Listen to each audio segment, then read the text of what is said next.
Здравейте, уважаеми зрители! Гледате Аграрна книжарница.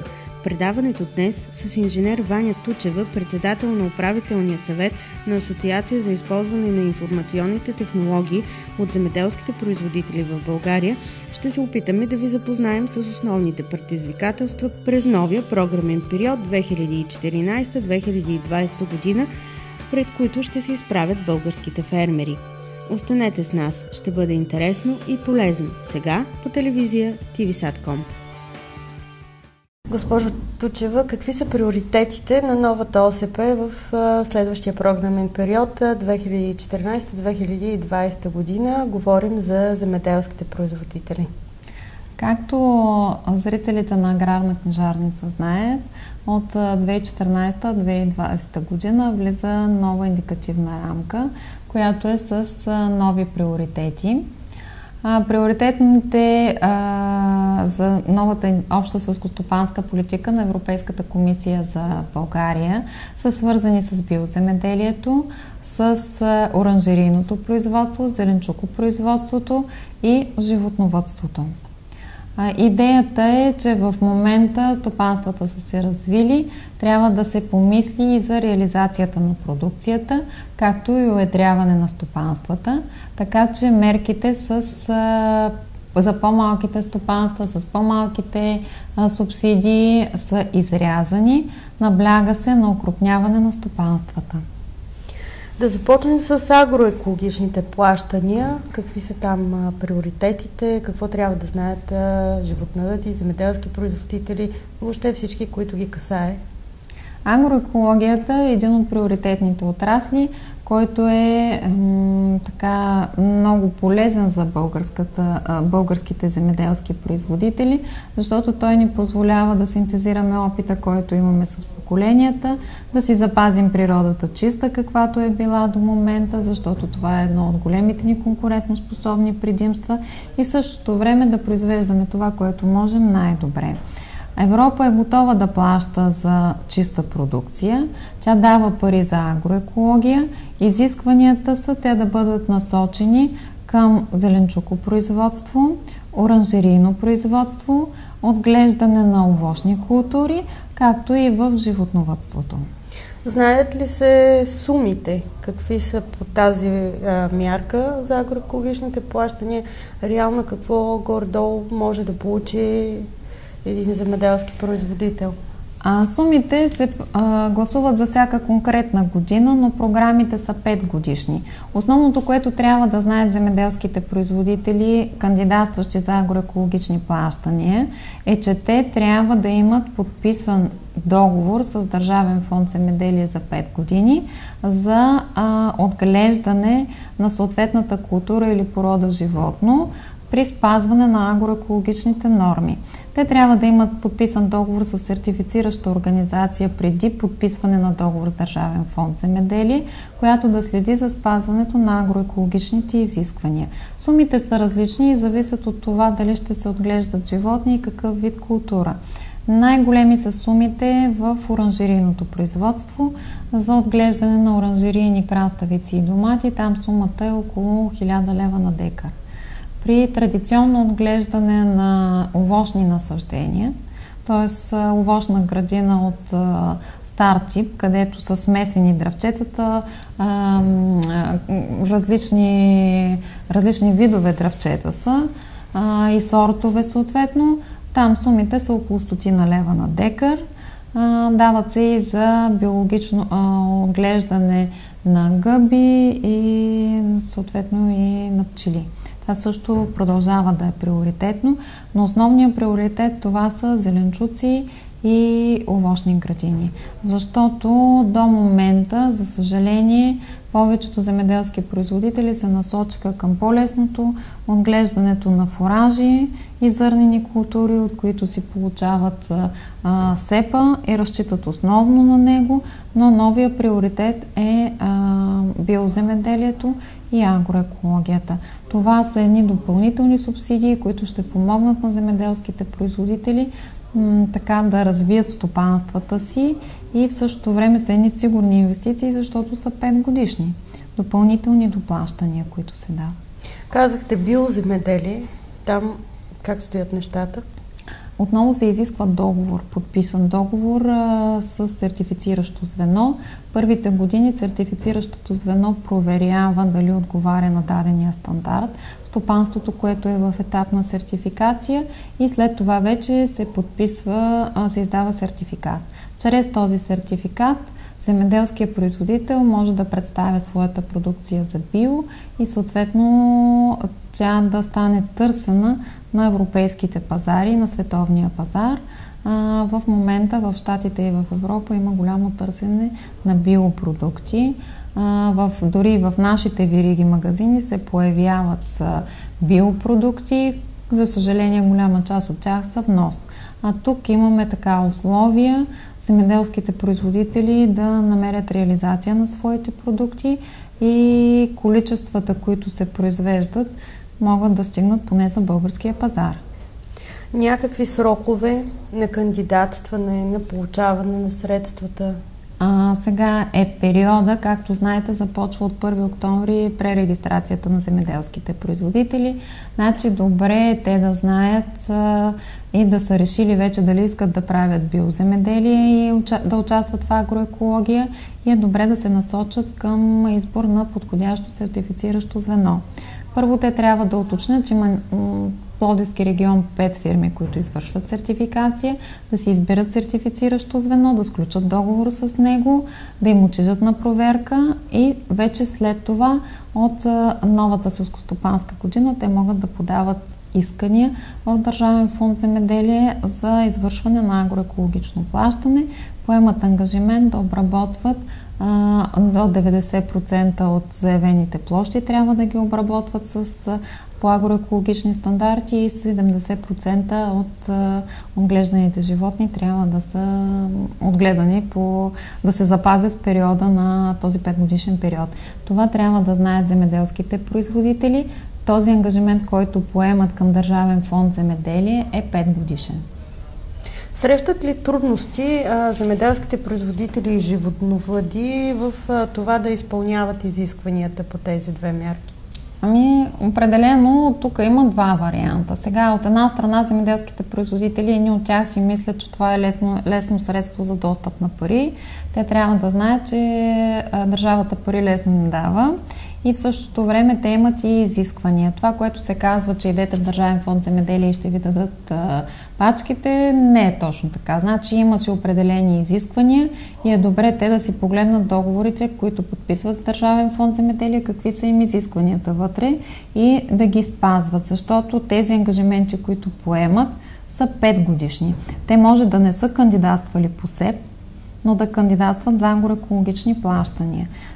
Но това е плащане, този договор върви 5 години и плащанията са с искане за всяка година се пускат, като може да се отида на проверка по всяко време. И в този случай, ако не спазват изискванията, ще връщат субсидията в троен размер. Така че е добре предварително при подписване на договора земеделският производител внимателно да следи какво пише, независимо от това дали се е обърнал към консултант или съответно директно е кандидатствал. Но трябва да си следи какви са изискванията, защото последиците са за него. Кои са основните изисквания? Основните изисквания да са за спазване на стандартите за агроекология или за биоземеделие, които са съгласно изискванията на Държавен фонд земеделие. Тези стандарти са описани в договора с Държавен фонд земеделие 5 годишния, който е, както и съответно с сертифициращото звено. Вътре е описано какви са изискванията, какъв сидбооборот трябва да се спазва, за да отговаря на тези стандарти, кои са разрешените препарати за използване и сертифициране, колко пъти трябва да се ходи съответно на проверка и най-важното, че ангажимента е 5 годишен. Тоест, обработваемите площи и отглежданите глави добитък трябва да се спазят за този период. По отношение на животновъдите, какъв е контрол? Знаете ли вие за това как самия фермер отглежда животните? дали спазва всички норми за хуманно отношение, въобще всички от тези изисквания, които така трябва да спазва. При животновъдите в новата селскостопанска рамка, предполагам, че така е насочен въпроса, новата селскостопанска рамка за животновъдите с увеличаване на изискванията към тях. В момента те са тези, които имат най-много проекти. В момента среден животновъд е с около 2 проекта. Един за туросъбирателна площадка и един за земеделска техника. В момента при тях изискванията ще продължат да нарастват. Отпадат квотите за млеко, така че те ще имат един нерегламентиран пазар. Трябва да се подготвили за това и трябва да се насочат към да изберат правилна стратегия, за да могат да оцелеят на европейския пазар. Те са най-уязвими, защото ако не реализират изискванията, които им дава държавата в лицето на Държавен фонд земеделие и Европейския съюз, те ще фалират, ще затворят ферми и в същото време ще имат неизпълнение по другите проекти, които имат и ще трябва да връщат субсидии в троен размер. Затова те трябва много внимателно да подходят при новата обща селскостопанска политика и да изберат правилна стратегия. Дали ще се насочат към биоземеделие или към някаква преработвателна форма на продукция, или ще търсят договор за изкупуване на продукцията фючърсно, но те трябва да изберат своята стратегия, защото те са най-уязвими, за разлика, примерно, от едрите зърнопроизводители, при които знаем, че те малко по-трудно са уязвими от промените, които са в общата селскостопанска политика. Освен по тези 2 мерки, могат ли животновъдите да получат средства по други мерки и кои са те? Животновъдите са си земеделски производители, т.е. те могат да си кандидатстват по всички мерки, които са предвидени за земеделски производители. Т.е. средният животновъд отглежда някъде от 1000 до 3000 декара земя за фуражи за животните, така че те разполагат с едни сравнително чисти територии за пасища. Те могат да се насочат към биоземеделие, отглеждане на зеленчуци, могат да се насочат към развиване на някакъв цех, нещо преработвателно, което е свързано и, разбира се, към прилагането на стандартите за хуманно отношение към животните, което ще им донесе допълнително субсидии. Мярката модернизация на земеделските стопанства? Тя ще продължи. Изискването е над 20 декара. Просто това, което беше до момента минималните 10 декара, сега се изискват минимум 20 декара. Ще има укрупняване на стопанствата. Идеята е да се обработват по-големи площи, но това не е много приложимо за нашата страна, където преобладават повече дребните земеделски производители, изключая Северна България, където има така по-големи площи, но тук са повече с 50-100 декара. Средно специално в Пловдивска област, които са и укрупняването малко трудно ще ги засегне тези хора. Добре е правителството да помисли именно за този сегмент, защото те са най-уязвими. Повечето от тях разполагат със стара техника, разчитат на реализация на продукцията на борсата. Така уязвими са от вноса на земеделска продукция, основно от Турция, който, за съжаление, не е в тяхно преимущество. Зеленчукопроизводителите. Там пред тях положението какво е? Зеленчукопроизводителите са приоритетни по новия програмен период. Сега друг е въпросът колко е ефективно, защото всички знаем, че зеленчукопроизводството е много ресурсоемък отрасъл. Там все още повечето труд е ръчен, не е много привлекателен, млади хора трудно се задържат. Другото нещо е, че изисква се поливане, разрушени са почти навсякъде каналите, трябва да се изграждат напоителни системи, средно така едно стопанство от 50 декара, напоителната система излиза около 50 000 и то така най-евтиния вариант, който е, ако трябва допълнително, примерно има колебания на подпочвените води, там трябва да се мисли за помпи, съоръжения с по-високо качество и там вече се оказва, че те са доста уязвими. Още повече реализацията на продукцията на борсите е доста трудна за тях, защото резултатите там имат много голяма конкуренция. Те срещат конкуренцията и на други земеделски производители, преобладаващи като тях. Отделно турската продукция все още е на много по-ниски цени и като качество е сравнително добра. Какви са проблемите там, които основно предстои да бъдат решени? Големите проблеми пред зеленчукарите, това са средствата, които им трябват, за да засеят, да изнесат продукцията, за поливане и съответно и самата реализация. Тя не е без значение, защото те и да го произведат, за да има резултат за тях, трябва да могат и да го реализират. А с субсидията от СЕП, която ще вземат за около 26 лева на декар, ако едно стопанство е около 10 на декара средно, заето с зеленчуци, те не могат да си покрият разходите. Те трябва да слагат торове, семена, посадъчен материал, да спазват сидбооборот задължителен, евентуално и някои от програмите, която е, ако имат проект по млад фермер, също е добре, но с тези 50 хиляди, които са по млад фермер, трудно могат. Там се изисква и възрастова граница. Трудно могат да си покрият тези разходи. Така че трябва да се мисли за реализацията на продукцията и съответно на влизането в големите вериги на българска продукция, защото в големите вериги все още продължават, въпреки срещата, която беше на Панаира, инициирана от Министерството на икономиката и енергетиката. Тази пролет все още големите вериги предпочитат вноса пред българската продукция и това е много така в ущърб на дребния зеленчукопроизводител, защото все още субсидиите, които се дават, те се дават на декар, а средно зеленчуково стопанство е до 50 декара. Може би голям основен проблем за фермери, зеленчукопроизводители, въобще земеделски производители е това, че не получават на време средствата по програмите, по мерките. Това е един от големите проблеми пред българските земеделски производители, защото земеделският производител разчита на субсидия. По цял свят земеделието се субсидира. Сега българските земеделски производители разчитат основно на СЕП-а. Но този СЕП се бави и тази година специално СЕП-а с възражение беше изплатен чак в края на юни месец.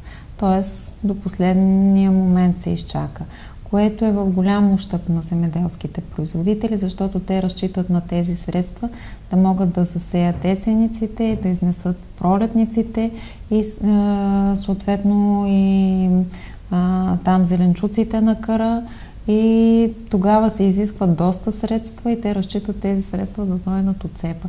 И когато тези средства се забавят, те работят с един много скъп ресурс и резултатите водят до оскъпяване на продукцията и в същото време много ферми фалират. Примерно, животновъдите и пчеларите недоволстват, че все още не са си получили средствата по de minimis. Ами, те са в своето право да недоволстват, защото те разчитат на тези средства и то разчитат основно за да ги вкарат в производство. Защото един земеделски производител, основният му източник на доход, това са субсидиите, които взимат по програмите, съответно и евентуално продажба на продукцията. И когато тези субсидии бъдат забавени, а той трябва да направи тези разходи, защото животновъдството знаем, че е един от най-големите ресурсоемки отрасли. В земеделието той изисква и много време и много средства. И ти не можеш животните да ги храниш само един месец и да искаш да ти дават мляко цяла година. Ти трябва да си ги храниш редовно, ветеринарния контрол трябва да е на ниво и така нататък. Така че тук забавянето на средствата води до фалиране и оттам до много ферми ще фалират и съответно ще се случат едни така доста неприятни неща в на българското земеделие и българското селско стопанство, а пък това е основен поминък на много земеделски общини. Знаем, че повечето общини в България са земеделски. Безработицата сред младото население в повечето пловдивски общини, тук в нашия регион, по данни на Агенцията по заетостта и Бюрото по труда, е над 20%. Тоест, реално няма шанс за тези млади хора. Няма шанс да се развива и българското село. Те за това са направени тези програми.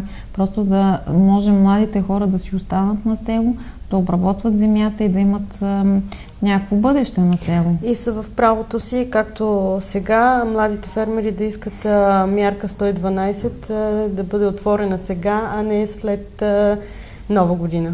Ами то дали след Нова година ще има изобщо, това е другото нещо, защото има орязване на точно този тип мярки, които са свързани с по-малко площи и се набляга на по-окрупненото производство, което не е много характерно за България, защото просто няма толкова обработваема площ. Тези млади хора, те пък нямат алтернатива. Те за това недоволстват, защото млад фермер уж е програма, която имаше определен прием, трябваше в началото на лятото да има прием, а все още не е отворена. А както знаем, след края на септември няма мерки, които са по програма за развитие на селските райони, които да са отворени. Приема е до септември месец. С изключение на 111-та мярка, която е декември месец, но там вече кандидатстват организации. Тя е за земеделски организации, които работят в областта. Организации, информационни дейности. Фактически тя е по такива проекти. Тя не засяга земеделския производител като физическо или юридическо лице, което да извършва някакво производство. Т.е. и модернизация, и млад фермер.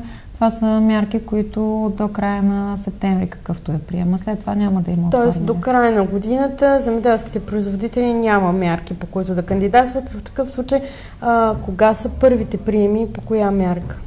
Ами следващата година, знаете, че първо ще има регистрация, пререгистрацията, която върви.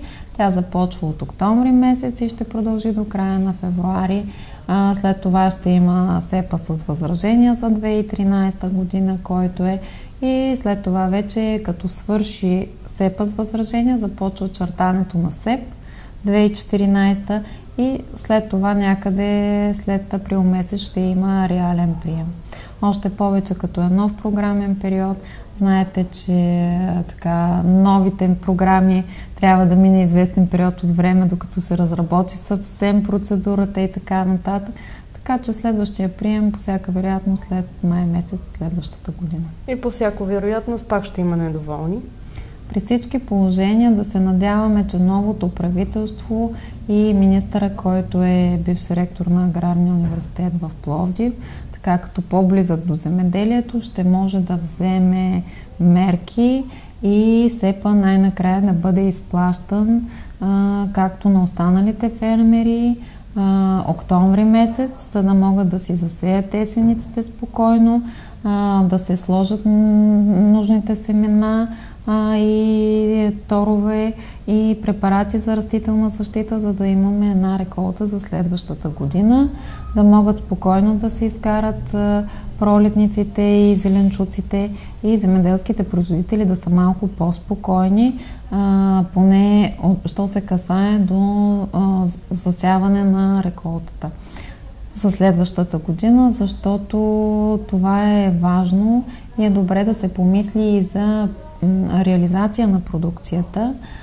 От гледна точка на това има няколко големи изложения, за които земеделските производители е добре да знаят, добре е те да са отворени повече към света, за да могат да получат реализация на своята продукция и на българския пазар, не само на борсата, но и зад граница, особено по-големите. Ето сега, например, от 2 до 4 октомври в Клермон-Феран, Франция, е най-голямото животновъдно изложение.